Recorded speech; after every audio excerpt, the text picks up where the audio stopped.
Segundo aos Coríntios, capítulo 5, a morada eterna do cristão.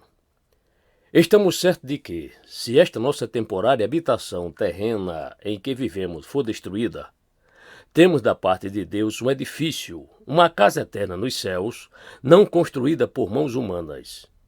Enquanto estivermos morando nessa tenda, gememos, almejando ser revestidos da nossa morada celestial, porquanto, se de verdade estivermos vestidos, não seremos surpreendidos sem roupa. Porque, enquanto estivermos residindo nesse tabernáculo, murmuramos e somos angustiados, pois não queremos ser despidos, mas sim revestidos da nossa casa celestial, para que aquilo que é mortal seja completamente absolvido pela vida. Ora, foi Deus mesmo quem nos preparou para isso, e concedeu-nos o Espírito com plena garantia do que está por vir. Portanto, andamos sempre confiantes, cientes de que, enquanto presentes nesse corpo, estamos distantes do Senhor, pois vivemos por fé, e não pelo que nos é possível ver. Sendo assim, caminhamos em confiança e preferimos estar ausentes desse corpo para estarmos completamente presentes com o Senhor. Por isso, temos a ambição de lhe sermos agradáveis, quer estejamos vivendo nesse corpo, quer o deixemos. Porquanto todos nós deveremos comparecer diante do tribunal de Cristo, a fim de que cada um receba o que merece retribuição pelas obras praticadas por meio do corpo, quer seja o bem, quer seja o mal. Perfeita reconciliação com Deus. Portanto, compreendo o que significa temer ao Senhor, procuramos persuadir todas as pessoas.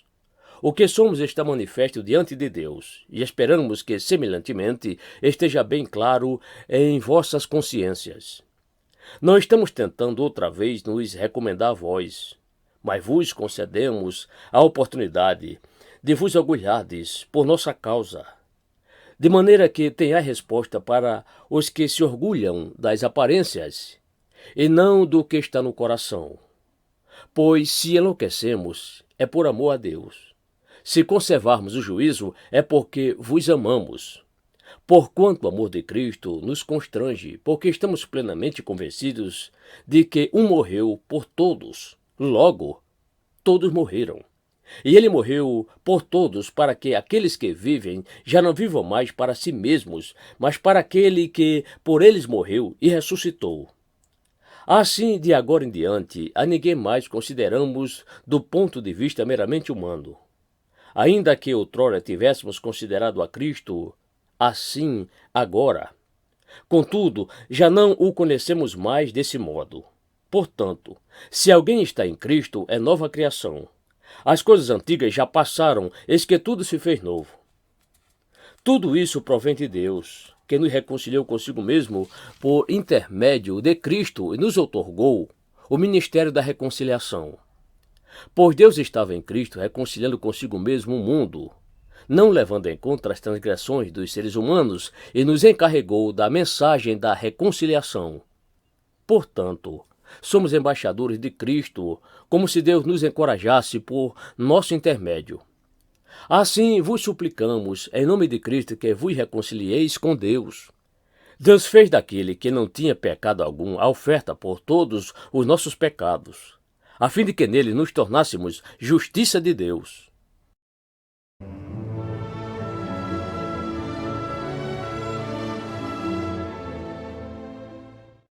Segundo aos Coríntios, capítulo 6.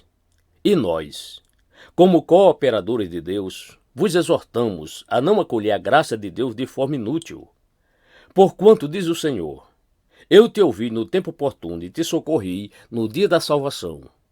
Com certeza vos afirmo que esse é o momento propício, agora é o dia da salvação. As marcas do ministério.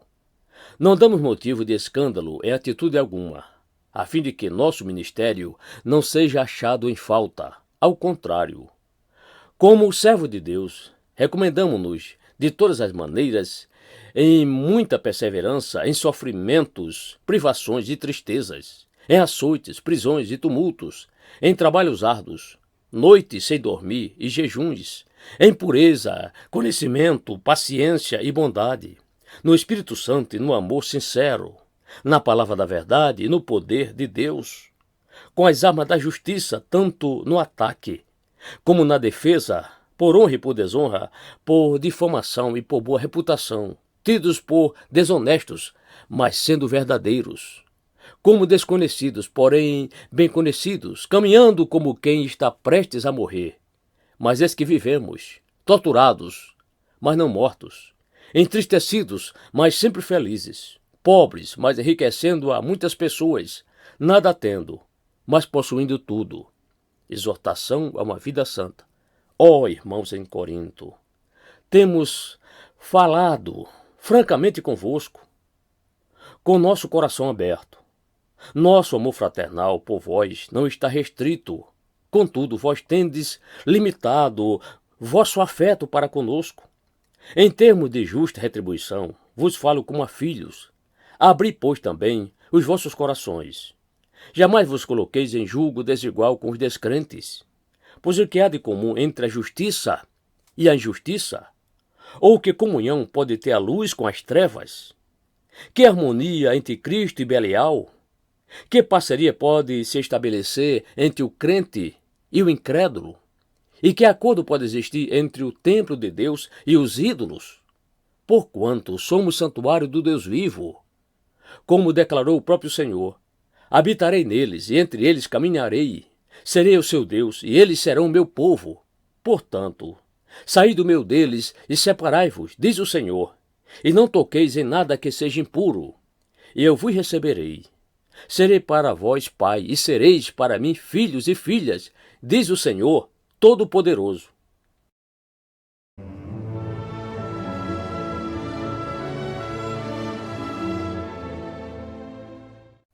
Segundo aos Coríntios, capítulo 7.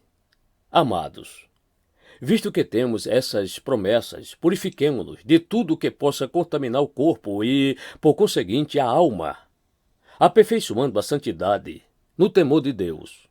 Consolo em meio às aflições. Acolhei-nos em vosso coração. A ninguém tratamos com injustiça. A nenhuma pessoa prejudicamos. De ninguém jamais nos aproveitamos. Não digo isso para, de alguma forma, vos condenar, pois já afirmei que estais em nosso coração para juntos morrermos ou vivermos. A minha confiança em vós é grande, e muito me orgulho por vossa causa. Sinto-me grandemente confortado e transbordante de júbilo em toda a nossa tribulação. É Deus que consola o abatido. Pois nem quando chegamos a Macedônia tivemos descanso, pelo contrário, em tudo fomos atribulados, externamente lutas, internamente temores. Deus, contudo, que consola os abatidos, consolou-nos com a chegada de Tito, e não somente com a vinda dele, mas semelhantemente com a consolação que Tito recebeu de vós. Ele nos relatou sobre a saudade, a tristeza e a preocupação que tendes por mim, de maneira que me alegrei ainda mais. Porquanto, mesmo que vos tenha entristecido com a minha carta, não me arrependo. De fato, a princípio, me arrependi, pois percebi que aquelas palavras vos entristeceram, ainda que por pouco tempo. Agora, no entanto, me alegro, não porque fostes contristados, mas porque o efeito da tristeza vos levou ao arrependimento. Porquanto, segundo a vontade de Deus, é que fostes entristecidos, a fim de que não sofresses prejuízo algum por nossa causa. A tristeza, conforme o Senhor, não produz remorso, mas sim uma qualidade de arrependimento que conduz à salvação. Porém, a tristeza do mundo traz a morte. Pois vede o que esse constrangimento, segundo a vontade de Deus, produziu em vós. Que dedicação, mas igualmente que defesa própria, que indignação, que temor, que saudade, que preocupação, que anseio por ver a justiça estabelecida. Em todos os aspectos, provastes estar inocentes nessa questão. Portanto, ainda que eu vos tenha escrito, não foi por causa daquele que praticou o mal, nem por causa daquele que foi prejudicado, mas para que diante de Deus vos fosse possível perceber a si mesmos como sois dedicados fraternalmente a nós.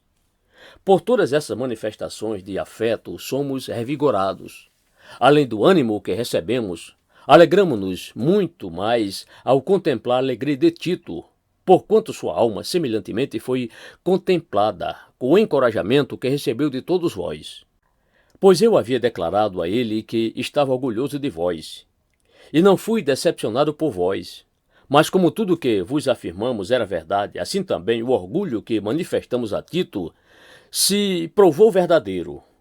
E o carinho dele para convosco é ainda mais intenso ao recordar da obediência de todos vós e de como o recebestes com temor e tremor. Alegro-me por poder depositar plena confiança em vós.